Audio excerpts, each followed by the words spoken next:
Hi vegan hearts! I believe if you watch this video that you are already a vegan heart or you have forgotten that you are one. And I'm here to remember you that we're all vegan hearts, and if we want to make the world vegan, we can do it by starting with ourselves. So in this video, I wanted to talk about my sciatica, which I know I developed it because I started exercising daily. I started eating healthy, and I think that two things happened. I believe that my body detoxed some deep thing because I always had a weak spot deep inside my hip. When I tightened my butt muscles, I could feel something there. Not pain, but there was something always. And this is exactly the spot that became the trouble spot. And the other thing that happened, I believe that I trained because it was after, many years of not being very inactive and not exercising, not doing anything. I believe that my muscles, that I trained somehow wrong, and that how I trained made an imbalance in my hips even worse. I always had a pelvic tilt, and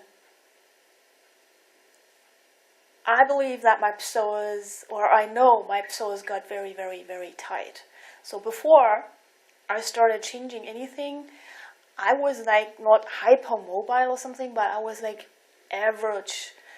I had average flexibility, so I could sit Indian style. Maybe I couldn't put my knees on the floor, but it was just maybe up to my belly button. But after I developed this sciatic pain, my knees were, when I wanted to sit Indian style, were up to my chest. This is just to give you an impression how my body changed. When I laid on my back, I could feel that my hip was in a very weird angle from the floor, very far away, very uncomfortable. And this was shortly before the pain started getting really worse. So the worst point, the pain got electrical. And this looked like this. I was moving like always. I was moving in slow motion because I never knew when the shock would come. I had walking up and down the stairs, or walking up and down, for example, from the streets to the side, up to the sidewalk or something, was incredibly challenging. My hips at a point got, in addition to the sciatic pain, got inflamed. So my whole center was inflamed and in pain. It was horrible. And the worst thing I ever encountered was when I thought I could make the way to the supermarket, and on the way back I almost cried because the pain was so bad that I didn't expect, at any step I expected the pain. I wanted to cry, but I had to make it home. I had somewhere to go home, and it was terrible. I remember singing to myself the Backstreet Boys song, Step by Step, to make me focus on every step that I feared that I didn't want to do, but I did anyways, and somehow, I don't know how, I made it home. So the pain was really worse. Sometimes it was so worse that I didn't want to leave the house. The nerve was, at some point, the nerve was so sensitive that anything was stress for me. I was scared of everything, like honking in the streets, the regular traffic noise of the city, somebody's coming around the corner unsuspected or something.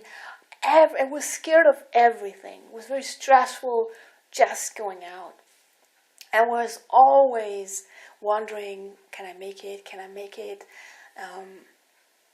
But I always kept moving anything. But there was a point where I couldn't stand it anymore. I just had to understand that I couldn't wait out the pain. And this was the major lesson this pain gave me.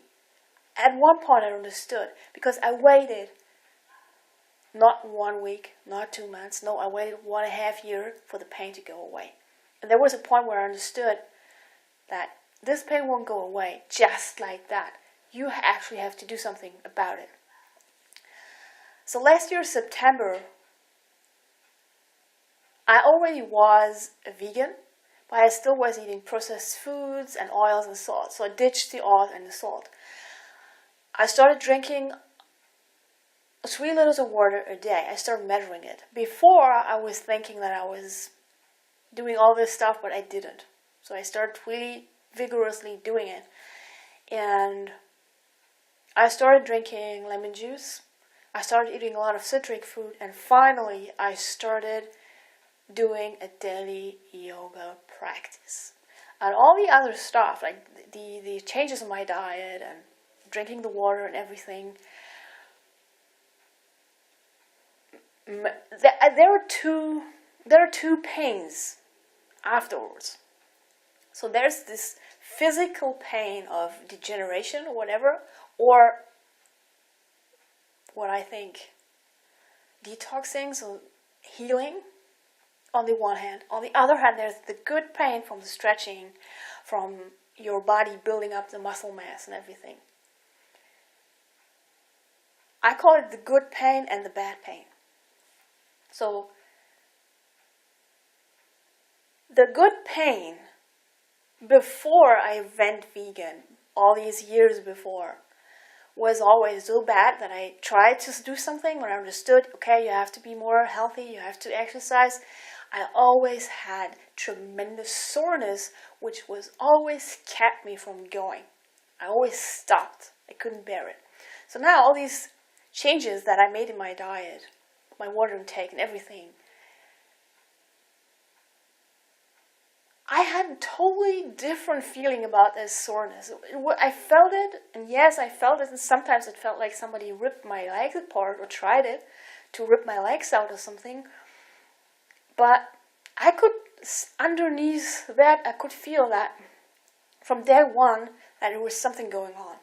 And at the same time, I could feel that because I was doing it every day, I could feel, okay, today I go in a backward bend, and trying to bend back made me, or triggered tremendous fears and cramping in my arms, and was very uncomfortable. Or going into lunch, for example, was like, on my way down to the floor, I already had really painful cramping. And then the next day, maybe the cramping came a little bit later. And then a few days later, I could breathe. I could make 10 breaths in lunch before the cramping arrived. And I wanted to say that I am practicing just the Surya Namaskar for a little bit over 4 months now. And this electrical pain, this terrible, horrific, excruciating pain is gone. Yeah, and this is the first thing I wanted to tell. In the next video, I'm going to talk a little bit more detail about how I'm doing it. And I'm going to finish off this video with a request, and I ask you, please, veganize it. Your mind, your heart, your life. Bye.